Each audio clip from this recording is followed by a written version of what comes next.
Alors pourquoi on associe autant le tantra à la question de la sexualité? Déjà, je trouve qu'il y a quelque chose de positif là-dedans. C'est qu'en fait, on expliquait tout à l'heure que en fait, le tantra n'exclut rien. Donc s'il n'exclut rien, il n'a aucune raison de ne pas inclure la question de la sexualité, ou plus précisément de l'énergie sexuelle, et encore plus précisément de la notion d'énergie vitale. Parce qu'on n'est pas fait de plusieurs énergies vitales, on est fait d'une énergie vitale qui va prendre forme dans différents aspects de notre vie, y compris dans notre génitalité, dans notre sexualité. Alors la bonne nouvelle, c'est que en fait, ça veut dire que c'est un sujet qui intéresse les personnes. On s'intéresse à notre sexualité, c'est quand même une énergie qui est sacrément forte. Elle nous amène possiblement des choses plutôt heureuses en termes de sensations. C'est aussi l'énergie avec laquelle on crée la vie, donc c'est pas rien comme sujet. Donc oui, ça nous intéresse. Le constat, moi dans ma compréhension, c'est qu'aussi il y a peu d'espace qui propose le fait de s'interroger sur notre sexualité, sur notre intimité. Souvent, la seule manière en fait d'avoir des espaces pour aller questionner notre sexualité, c'est quand on rencontre des problèmes. Alors, du coup, ça veut dire aller voir un sexologue ou un sexothérapeute, se questionner parce qu'il y a quelque chose qui ne va pas, ou qu'on vit une forme de souffrance, quelle que soit la forme qu'elle a. L'autre via pour aborder la question de la sexualité, c'est sous forme de films X, etc. Et donc là, on est plutôt dans quelque chose qui a une forme très très déterminée autour de la sexualité. Et puis après, y a une espèce de grand champ qui est finalement assez peu exploré. C'est quand j'arrive à ma vie d'adulte et que je me questionne autour de ma sexualité, que je regarde comment je peux grandir autour de ça, moi, je ne sais pas comment c'est pour vous, mais enfin, il n'y a pas vraiment d'espace pour ça. Donc, en fait, le tantra, c'est comme si il a été très relié à la sexualité parce qu'il est venu comme peut-être remplir un champ qui était extrêmement vide, qui est est-ce que j'ai le droit d'avoir un espace pour questionner le lien à ma sexualité, pour éventuellement explorer des choses qui vont m'aider à grandir, en tout cas à continuer de cheminer en tant qu'être humain avec ce grand sujet de vie qui est la sexualité. Donc je pense que ça c'est une des raisons pour lesquelles le tantra est relié à la sexualité. L'autre raison, c'est que en fait souvent quand des personnes qui animent par exemple du tantra sont questionnées autour du tantra, et en fait très très souvent on les amène sur ces questions-là. Il n'y a qu'à regarder les magazines féminins, il n'y a pas un seul été où il n'y a pas un article sur votre sexualité, et donc un article est consacré au tantra en fait en lien avec ça. Donc c'est normal, les gens du coup lisent des trucs ou regardent des vidéos sur internet, etc. Et c'est souvent le focus est porté là-dessus. Donc c'est normal, les personnes pensent à raison que c'est très associé. Alors c'est pour ça que je démarrais en disant finalement c'est chouette parce que ça permet de se dire qu'il y a un vrai espace pour que ça puisse être abordé sans tabou, sans attente particulière. C'est ok, j'ai le droit de me sentir être un être sexué et sexuel, et en même temps le tantra n'est pas que ça. Voilà, mais en tout cas pour expliquer pourquoi c'est tant relié. Je ne sais pas si toi tu veux dire quelque chose. J'ai très envie de parler un peu de l'histoire, parce que moi j'aime bien les livres, donc j'ai lu pas mal de choses, et j'aime toujours lier à l'histoire. Et donc dans l'histoire du tantra, il faut savoir que les voies traditionnelles, certaines voies traditionnelles, pas toutes, dans cette approche non duelle dont je parlais, ont utilisé la sexualité dans la pratique. Alors il faut comprendre, par exemple au Cachemire indien au Moyen-Âge, ce moment où se côtoyaient un peu toutes les religions, dont l'hindouisme. Les brahmanes étaient déjà la caste dominante et les tantrikas étaient des rebelles. Donc ils avaient conçu un rituel qui s'appelle Panchamakara, parce qu'en sanskrit, chacun des sous-rituels, il y a 5 sous-rituels, chacun des 5 sous-rituels commence par le son M. Donc ça veut dire 5 M, Panchamakara. Et il y en a un qui évidemment fait fantasmer tout le monde. C'était un rituel de sexualité collective, donc c'est le rituel de Maithuna. Mais ça s'inscrit à l'intérieur d'un rituel beaucoup plus large où chacun des fameux 5 M représente un des éléments, des 5 grands éléments de la manifestation dans la croyance hindouiste. On consommait des choses, on consommait du grain, mudra, du poisson, matsya, on consommait... et alors, donc ça, c'était pas tellement transgressif, tout ça. Mais par contre, les 3 autres rituels, les 3 suivants, étaient éminemment transgressifs. C'est-à-dire que vous aviez la consommation de la viande, parce que les brahmanes étaient végétariens. Vous aviez la consommation d'alcool, parce que les brahmanes ne buvaient pas d'alcool.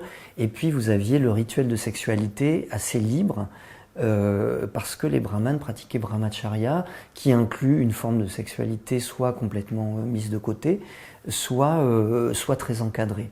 Voilà. Et donc à la base, il faut bien comprendre que les tantrikas sont des rebelles. C'est pour ça que je vous ai dit tout à l'heure qu'Osho, il avait un focus particulier sur le tantra, il aimait ça parce que Osho lui-même était un rebelle.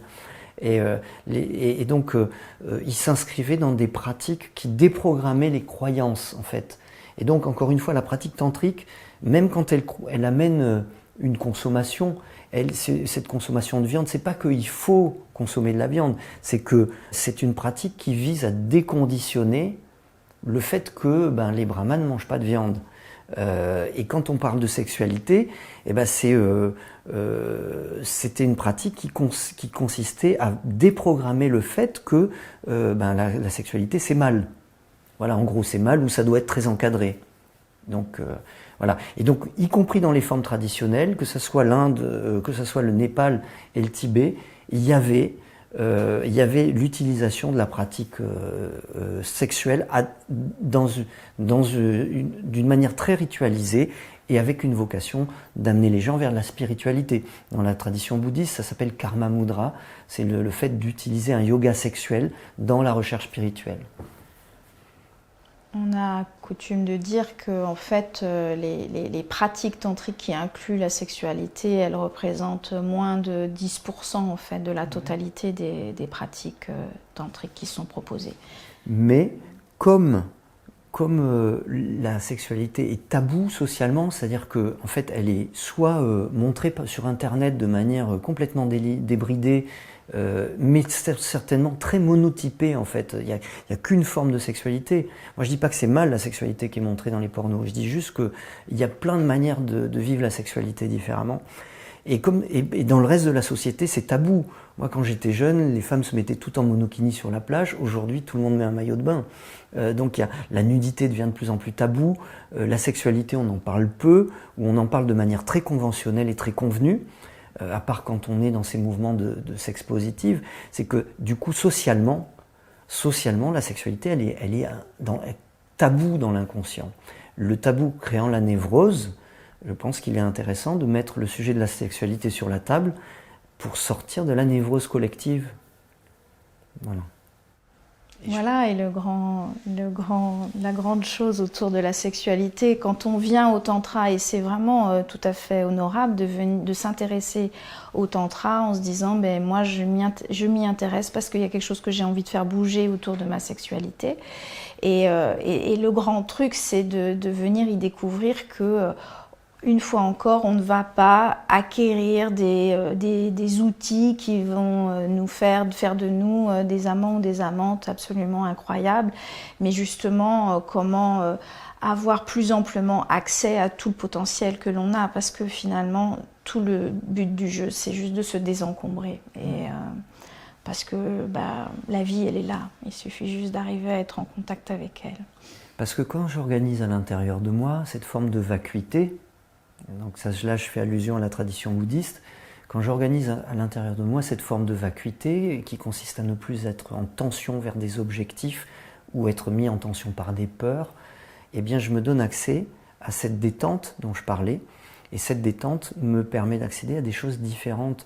S'il y avait une sexualité tantrique, ça serait juste quelque chose de complètement spontané, qui serait comme une danse, et qui consisterait à ne pas chercher à donner du plaisir à l'autre, par exemple, ou à ne pas orienter obligatoirement ma sexualité sur un pic orgasmique, mais juste à envisager la sexualité comme le partage d'un mouvement des corps ensemble, le partage d'une respiration ensemble.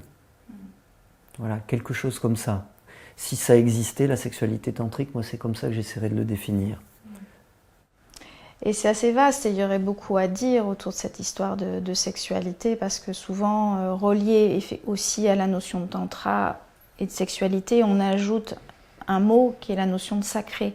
Et on dit que le tantra va nous aider à aller vers une sexualité dite sacrée. Et alors moi, je m'intéresse, j'aime bien demander aux personnes qu'est-ce qu'ils entendent par ça. Parce que tout est sacré. Et là, c'est pareil, on peut voir que on a à aider à ne pas remettre en fait une fois encore des croyances, des limitations, c'est-à-dire on peut voir par exemple que sacré, pour certaines personnes ça veut dire ah mais non mais il faut forcément faire l'amour lentement, il y a le slow sex qui est un mouvement qui est super parce que le slow sex il est venu dire ok qu'est-ce qui se passe si on commence un peu à ralentir les gars et les nanas c'est pas donc ça c'est super, mais si c'est pour dire ah maintenant notre sexualité il faut forcément qu'elle soit lente, là c'est pareil, on commence à remettre une limitation. Donc quand c'est le fait d'avoir accès à tous les potentiels, c'est est-ce que je peux accueillir le fait que mon énergie sexuelle elle fait qu'elle m'emmène vers quelque chose de très actif, de très feu, etc. Et est-ce que j'ai aussi accès à l'intérieur de moi le fait que dans ma sexualité je vais peut-être vivre des moments d'immobilité, sans stimulation, sans recherche d'excitation, et est-ce que je peux être tranquille avec ça et avoir l'impression de vivre un bon moment. Donc en fait, peut-être que le tantra en lien avec notre sexualité, c'est juste faire du ménage. Et si j'avais à donner une définition de qu'est-ce que ça serait que la sexualité sacrée, moi je dirais que c'est une sexualité déconditionnée. Ouais. Dans le respect de soi et dans le respect de l'autre.